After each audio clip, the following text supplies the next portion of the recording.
Yeah, let's talk to this guy right here, man. Olympic hopeful right here. This is going to be interesting because I don't know a whole lot about him. Yeah, let's see here. Grab yourself a mic there, Sam. Oh, sorry. He can get injured before he even gets on the track, man. I know. We're going to tarnish his Olympic dreams. So right when he gets onto the show, he falls off the stage. All right, it's all our fault. All right, first of all, introduce yourself for us, man. I'm Sam Willoughby. I'm originally from Adelaide, Australia, and now living over here in the US in San Diego and chasing the American scene. All right, now, and you're in contention right now, right? We've only had one race, well, one weekend so far, so it went well. I got a first and a second, so I'm looking to have another good weekend here. So basically, and how many weekends are ahead of, or how many races ahead of us for you to qualify for the Olympic team?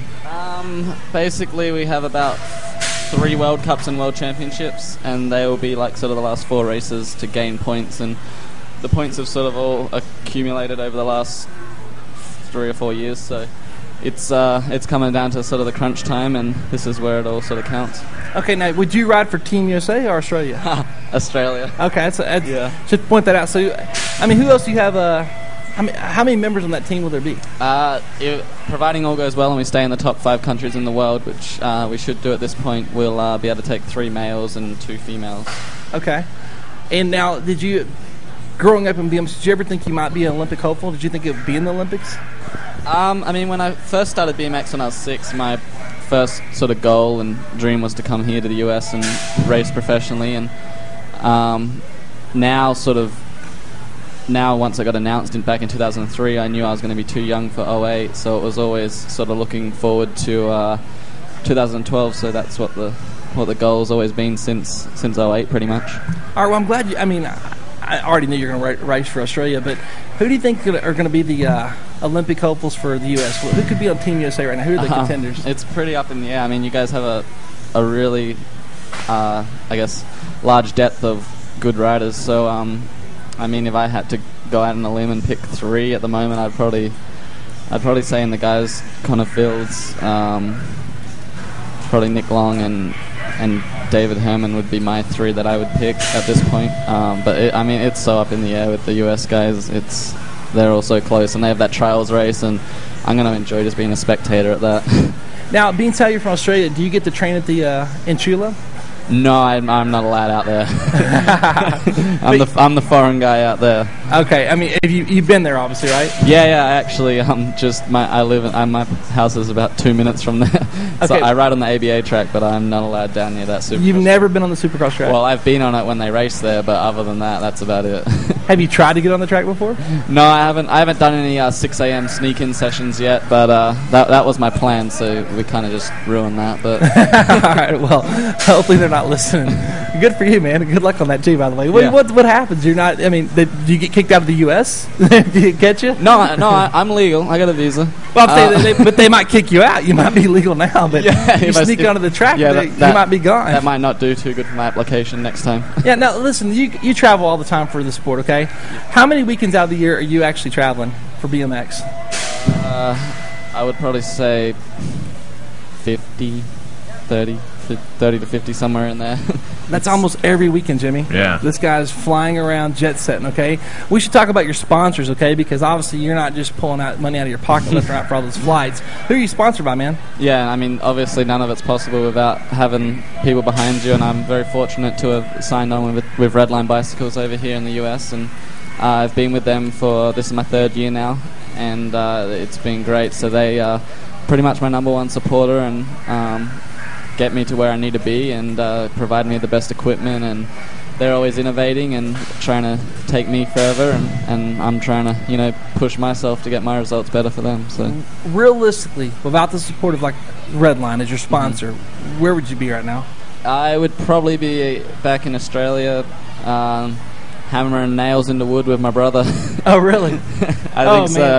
Is your brother really doing that? Yeah, he's a carpenter, so I would say that I'd be back there doing something like that. I always said I'll try to avoid the real world as long as I can, and no matter how many days I got to train or race and travel, I'll do it because it's what I love to do, and I will try to avoid that 9 to 5 as long as I can. Now, is he older than you or younger than you? He's 2 years older than me. Now, how old are you, by the way? I'm 20. 20 years old. 20 years old, Jimmy. living the dream. Yeah. Traveling around on somebody else's dime. But, of course, he's got to do it on the track, you know what I mean? Uh-huh. How many, let's talk about some of your major accomplishments in the sport. Like, if you were to name, like, the biggest thing that's happened so far for you, what would that be?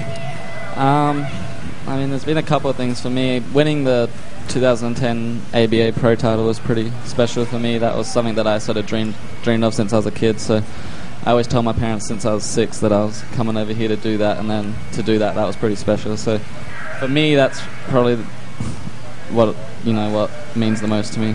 Okay, and I bet there's something that could happen bigger, though, right? Yeah, I mean, definitely. Later this year? There's plenty of things coming up, so yeah. We'll keep chipping away at them, and hopefully that can be the next thing. Other than the obvious of getting the gold in the Olympics this year, okay, what would be the next thing you'd like to achieve in the sport that you haven't done so far? What title or what accomplishment would you like to get? I think for me the biggest thing would just be to maintain racing at a professional level. If I can race at a professional level into my 30s and help grow the sport and innovate it, and I'm pretty passionate about the sport and I'm a fan of it, and I want to take it further, and that's sort of my goal at the moment, is to be around for another 10 years or so and innovate and make this sport bigger and get it to more of like a mainstream level where we can really start to see people making a good living out of it, and kids having something to really aspire to and making it even better than what it already is. Now, you said you want to listen to your 30s, okay?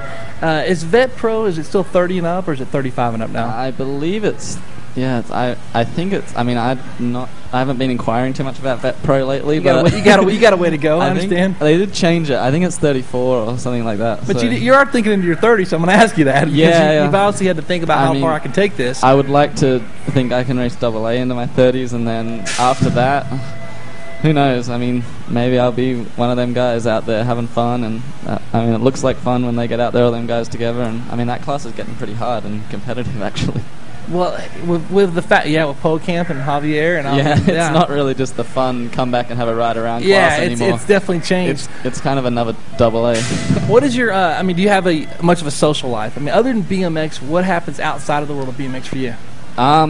Yeah, I mean, I try to sort of get away from it when I can. I think you have to. I think you have to keep it fresh, and I'm interested in a lot of other sports. Football back in Australia, and then obviously I've been interested in it over here as well. I've taken a bit of a liking to it, and big motocross fan, so I follow that pretty closely, and I try to get to a few motocross races every year, and just it's not the typical 20-year-old social life, but try to keep it as fun as possible. Do you have time for a girlfriend? I do actually have a girlfriend, but she's also racing, so we're kind of doing the same thing. So, all right, I know who it is, but you want to we let talk about that? Yeah, because I want to get in your dating life for a little bit. Is that cool? Yeah. All right, let's go there. So you're dating your teammate, right? Is she still on the team? Yeah, she's still on the team. Yeah, I haven't kicked her off yet. Oh, do you have the power to kick her off? I have the power. Yeah. Do you really? You might. You never know. You're a big deal, dude. Gork's no longer at Redline, right? No. Okay, who's running the team over there now? We got a new guy in Gork's marketing position, Doug Stewart. But our main go-to guy is the man himself, Jason Carnes. So. Oh, really? We answer to Carnes. No kidding, that guy? Carnes doesn't have the answer. Have you seen him in a Speedo before? I have. I've seen him in many things before. It's on his Facebook page, I believe. That's his profile picture. What's wrong with that guy? He's an amazing guy. Do you know the stories behind him? I've heard a few. I've heard a few in the last few years, but I mean, they're never ending. If you ever need to deal with Carnes, I've got videos. All right. If you ever have a problem with Jason Carnes, he's from this area. Okay? I'm sure it's nothing I haven't seen. In case you're not aware, I'm talking like videos from like 15 years ago. Oh, okay. He had hair. He had hair? Yeah. Yeah, I do want to see him with hair. But some of these videos are probably incriminating. I mean, with the law. So, that doesn't surprise me. Yeah, well, like I said, if you need some help in that, let me know, man. So you're dating a girl, Elise, okay? Yeah. And y'all been dating for how many years now? Going on 4 years now. Yep. How stressful is that y'all are in the same sport together, you date each other? I mean, she's obviously, you might have a bad weekend, a bad month. She might have a bad weekend, bad month. How does that put pressure on y'all's relationship? It hasn't really at all. It hasn't? It's pretty low-key. I mean, she supports what I do, and obviously I support her what she does because we do the same thing. But it's, we're kind of just doing our own thing, and we help each other in different ways. Do you train together? No, we don't train together. It's, why? Because you trains like a girl? Well, exactly. No, she's out at the center of the U.S. Oh, she's allowed there. And obviously I'm not in there. And, well, hold on. She's allowed there. And she's on the training. I guess, I don't know how it works exactly, but they choose so many athletes to go there and live there, basically, right? I think, yeah. They have Are you allowed in the dorms? No, I'm not allowed. No, is that because where you're from or because you're a guy? She lives in my house now. So okay, does she? So you are cohabitating. I think that should get me access there. I'm providing housing and... Well, you would think that Elise would be able to bring like a date to... Like, you can bring a date to prom that doesn't go to that high school, right? Bring your boyfriend to work day. Yeah. There's got to be a way to get you... I like you, man. You seem like... I like that you're talking about all this stuff because I didn't know how you... I've never met you before, right? I don't think so. Yeah, you don't even know who I am. He's like, who are you? Of course I've never met you. Oh, by the way, I'm Brandon Shaw from Sunbury. Nice to meet you. And this is my sidekick, Jimmy. And, nice to meet you, man. I've been around the sport for a long time. He's brand new to the sport, man. So, yeah. But so she's living at your house now, okay? Yeah. And do you ever get frustrated knowing she's training at one of the top tracks in the area and you're not allowed to step foot on it? No, it doesn't frustrate me because I don't have to race against her. So no, I'm just saying. I've been to Chile. There's two tracks. You're allowed on the little track. I'm allowed on the ABA track. Yeah. But you don't ever look over there and just go, man, dude, if I could just cross that line over that fence. Does that go through your mind? Now you're making me sound like an immigrant. No, it would be great, but at the end of the day, I've never had it. I've never had access to it, so it's not like... You're just very accepting that you're not allowed. Yeah, it's fine. I'll just make do, and at the end of the day, I'll make it work whatever way I have to, and that's kind of what I've always had to do. And it was never going to be easy moving over here, being the foreign guy. So, well, did people ever talk to you? Do you do a lot of interviews? Yeah, I've done a few. Yeah, done a few. In the sport of BMX, who's doing interviews nowadays? I know there's podcasts out there for Dale Holmes and such, but where have you been interviewed by ESPN or Fox or anything? Fox Sports? I get a lot more stuff when I'm in Australia. I think they think I'm cooler than I am. Really? Okay, so you're kind of a big deal there, huh? Yeah, I think they've somewhere got confused and they think I'm a big deal. That's great. And that's awesome. No, it's good. But there's just so much competition here, sports-wise, of pro athletes and stuff in the States. Yeah. That there's just a lot going on here. I don't know what's going on where you're from, but apparently not a whole lot, huh? So that's great though. So do you do appearances where you sign pictures at appearances at malls, or is it all BMX related? No. Australia is its own continent. It's not like some small suburban town in the middle of nowhere. Yeah, but it's small though. Everyone knows everyone. We all know each other. Yeah. But you do appearances there, and it's kind of a big deal. Do you go to malls or anything? Is it something like that, or I go to the mall to do my shopping. No, do you ever do appearances at stuff away from BMX?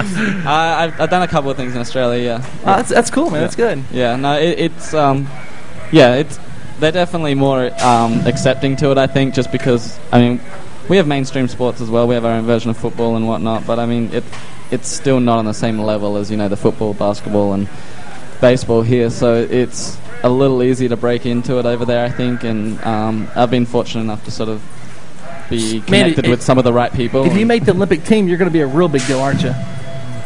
I don't know. We'll see. Yeah, you'll be like a local Justin Bieber. Yeah, maybe. Start singing. Get a certain hairstyle going, and you'll be it, man.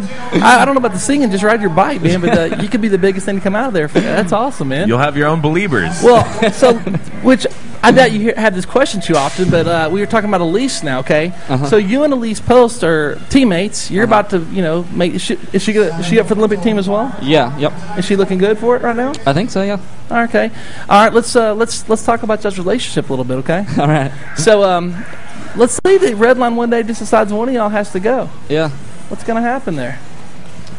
Which one? Give me a situation. Let's say they call you up and say, Sam, we're keeping Elise, and you gotta go. We gotta let you go, bro. Is she gonna quit the team? Well, then I guess I live on her dime. Okay. Right on. Is her package as big as yours? I don't know. We won't get into all that. But have you ever discussed that out of curiosity? You got to know what she's making. Right? Obviously we've been together for 4 years, so we know when you win a race as as a double A pro, your prize purse is bigger. Yeah. So you're bringing home the big checks, right? Oh, bigger than hers anyway. Right. Yeah. Okay. All right. So cool. Well, listen. Is there anything else we should talk about, man? Anything else going on? Let's get to know Sam here a little bit. What else is going on? just living. Who's been your biggest inspiration in the sport of BMX? I think growing up, I always looked up to pretty much all the guys over here. Like, I think everyone was a Carl Bennett fan. Okay. I was a Carl Bennett fan. He's a local Texan. He is. So I was always a Kyle fan, and then I watched all the videos, and I must say I'm gonna go out there and say I was a huge Joey Bradford fan growing up. I used to tell when we used to have relief teachers at school, substitute teachers, I would tell them my name was Joey. Oh wow, you had like a man crush. It was like a man crush. Wow, does Joey know this? Joey's aware of it now, and we've sat around and spoke about it, and I've creeped him out a few times, and I knew exactly what he was wearing at certain races. And oh wow, maybe he'll give you a jersey. He'll sign one to you. He still hasn't given me one. And is he here this weekend? He's not coming anymore. I don't think he was going to, and now he's not.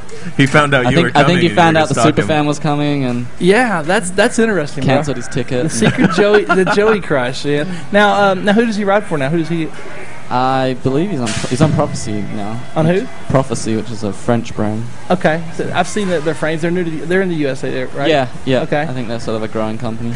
Yeah. What do you think about all the sport in general? I mean, is it me, or I left for like about a year? I didn't really leave. I just wasn't around as much. And man, it's like tons and tons of teams now, factory teams, big teams.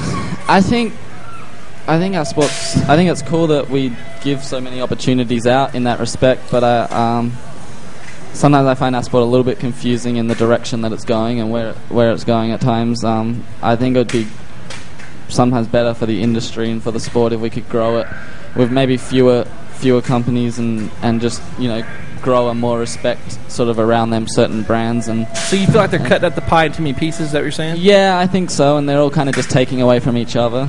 And then, I think we got some really cool things going on in our sport, but in such different areas. We got the Supercross thing, we got the ABA thing, and then, the Euro scene, and I think everyone's got some great ideas. It'd be really cool if we could bring everyone in a room and get everyone on the same page and use everyone's ideas and put together one big package that would take this sport to the next level. Because I think just from an outsider looking in at times, it's like people are sort of very stuck in their ways, and I think that's pretty typical when it's a young sport like it is, and I think that's what we've got to remember. It is very young, and there is room for growth, and I think the Olympics is great, and I hope that it can grow the sport, and we can all work together on one direction. But at the moment, I sort of see people going in 100 different directions, and it would be nice if we could get everyone on the same page and really grow this thing and make it mainstream and take it to the people. And because I've never met someone that's come to a BMX race and said, "Oh, that was boring. Oh, I didn't really enjoy that." So I think it would be cool if we could, put it more in the public eye and let people come and look at it and put it in front of them and say, hey, here it is, and make some fans of the sport and make people want to be around it more. Well, that's all. Listen, you're obviously you're having a lot of success the last couple of years. Okay, you came over here. You've been doing really well from day one that you got stepped foot on the U.S. soil. Let's say you go to the Olympics and you do well there. And what are you going to do to get back to the sport? Because obviously that'll be a level of success, and hopefully that comes with some money and opportunities and some exposure you need.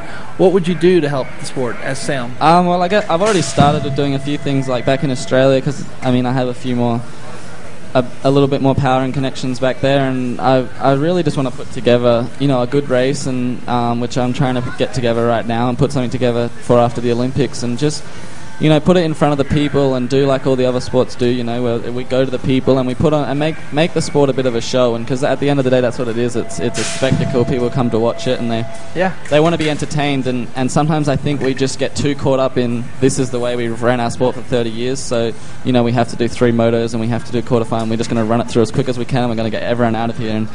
And we don't really involve the outside people too well. So I think it would be good if we could run some events where we bring the people in and sort of slow it down a little bit. So you're thinking like me. You're thinking go-go dancers on the turns also. That's exactly what I'm thinking.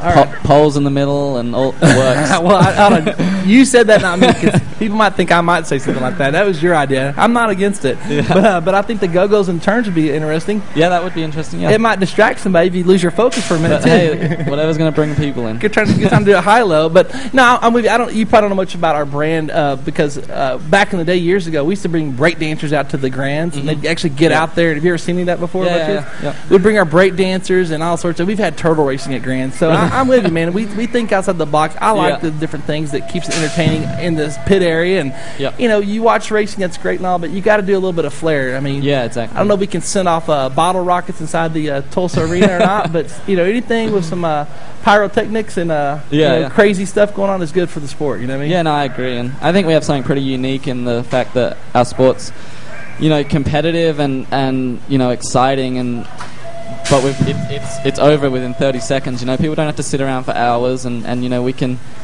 we can really create a good show out of it and show people some really good racing and exciting stuff that people are going to want to come back and see. And I think that's kind of what this next generation's into. It's that Generation Y. They want to see jumps. They want to see air. Yeah. It's not, as I think that's the reason we're in the Olympics, because they want that younger generation to be attracted. They don't want to watch javelin anymore. They don't want to watch them sports anymore. And we're part of that sort of new era, so why not use that to our advantage and really create something special out of what we've already got. Cool. Well, listen, man, I want to thank you for stopping by the show, and I hopefully best of luck this weekend. Hopefully we're going to be back on Sunday. Yep. I'd like to get an interview from you after some of the races. That'd be great. Yeah. No, thanks for having me. Is Elise going to be here? She is here. Yeah. Oh, well, hold on now. We need to get her to talk. Well, don't listen when we talk to her, by the way. Rat me out. Yeah. Like I said, don't listen to her interview, please. But we'll find out the other side of Sam, man, and the fact you like polls. All right, brother. Hey, listen, it was a pleasure meeting you, man. Best of luck this weekend. Thanks for having me. Sam Willoughby, man, riding for Team Redline, man. Olympic hopeful right there for Team Australia. Hopefully he doesn't get kicked out of the California for jumping over the fence. Yeah. I've been to this place before. It's well guarded. Oh, really? Yeah. Okay. So it's a neat little place, man. Well, good luck to you. Yeah, there's a different side of Sam that people may have never seen. Maybe they'll learn a little bit more about him, man. Now, hopefully we'll get some other guys like him to walk over here and talk to us a little bit, but we're about to be wrapping up the show here shortly. But interesting, man, 20 years old, living the dream. That's definitely the dream, man. That's, you grow up in Australia, get into a sport, all of a sudden you're traveling all around the place, just doing that. Yeah, I mean, what a great, could you imagine if you're single?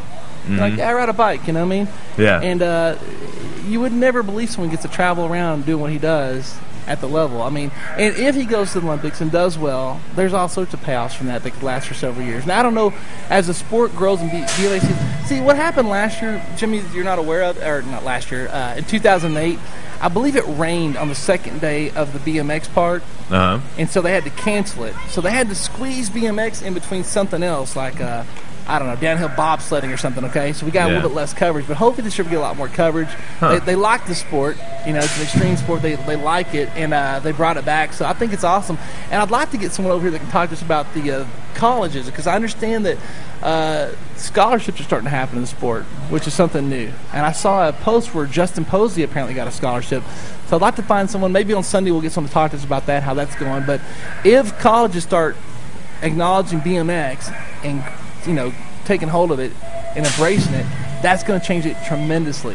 When you find out little Johnny can get a, $100,000 scholarship over 4 years or whatever it is through this sport, that's going to be awesome. Yeah, and there's a ton of potential with this sport because, he mentioned it really quickly.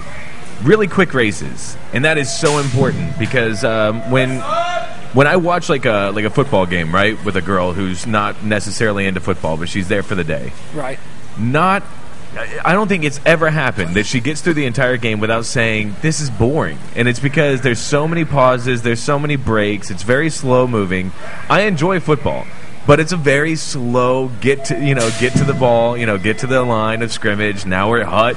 Get in, the girls don't care for that. So you're saying there's a lot of cuddle time in the stands of your girl if you bring a wife out or girlfriend out? Well, no, actually, I think that the girls are just going to be a little bit more into it, or most of them will be, because it's the same reason why a lot of girls will say that they enjoy watching basketball more than they do football, and it's because there's constantly things going on. You know, Right. you don't have two teams all huddling up, talking amongst themselves, and then going back to the line. It's constant. It's very quick, cutting edge, you know, and that's what you kind of get from this. I mean, if you can hear it in the background, they don't even wait for, you know, the set of people to get through the entire course before they're unleashing the next group. Well, that is true. This is practice, by the way. So Oh, yeah, but it shows you how quick things move. Yeah, I'll tell you what's really cool they've done this year. That's if you're in the sport and you have your team involved in it, and you have to watch a lot of different riders throughout the day. What they've done to the sport now is they've added quit bouncing your legs, Jimmy. Oh. They've added where all the experts race together, all the intermediates. So when you're watching, you can sit there and watch your 9 expert, your 10 expert, your 11 expert back to back to back. Where last year and the years past, it would go 9 novice, 9 intermediate, 9 expert. It might take a while to get there. Yeah. So they've made that where it's a lot easier, so you can go back to the stands, get some food, go back to your pit area, and then come back and watch some races with several people you know. Where before it was just so spread out, man. It really took up a lot of time. I think the new format they have is so awesome, dude. And well, it seems very organized, man. You know, it seems like, and it's also approachable. A lot of times, you know, you'll get into a group like this, and you would think that it's a bunch of people that are going to kind of judge you for not being involved as actively. It's not the case, man. If you're out here and you're just like wanting to watch some BMX riding, you know, you're going to be accepted. It's one of those things. So yeah, I'll tell you what's really cool is that Sam Willoughby, that guy, I don't know much about him, but man, I mean, he opened up. He's a nice guy. They're all approachable in this sport. If you have young kids and you're going to get them involved in the sport of BMX, these pros acknowledge them. They talk to them. How often do you get to go walk up to a pro athlete at a football game and have to sit there and have a conversation? it's not going to happen. I mean, you know, T.O. was here for many years. You think T.O., who's the big dog in Dallas, Dallas Cowboys a couple years back, ever sit around and talk to the fans at the games in great detail, especially little kids? No, of course not. Not unless he's getting paid for it. Sam, I guarantee if you walk over to that guy and just approach him for an autograph, he'll take the time to do that for you. Mm-hmm. Now, I don't know much about him, but I know all the other pros are like that, okay? They're very approachable, man. So the guys that you look to in the magazines, you see online, you can actually become, get to know them a little bit. And it's just great. The biggest part of the sport, I think, is the connection you have with the fans and the athletes. Yeah. So it definitely seems that way. Hey, Gary, do you have any other people walking around that we let's do one more. Let's get one more guy over here. I got to be honest with you, Jimmy, you don't know who Elise Post is because you're new to the sport, but she's one of the top female athletes, okay? In her amateur days, she was like ranked number, she won like the national amateur title. But I can't wait to talk to her about dating Sam. This is the girl that he's dating. Yeah. Okay. She's going to be out here, and I feel like we should pry. Yeah. There's some comments he made. I want to see how she feels about them. I'm not. Look at you. You're doing it again. I know. We're bad for families. Not we. For relationships, but they need our relationship advice. We do on our own show, Action Living. No, see, you're constantly trying to go out and give people relationship advice. I'm telling you, I think that they'd be better off. Look at them. They're happy. 4 years. They do the same thing. I'm sure they are happy, and I want to find out how they got to that happiness. We want to get to know the how lifestyles. You can ruin it. Well, they would be like the first couple of BMX, and I guess they are the first couple of BMX. I got to think there's a couple others out there that are. I think Danny Kellogg married.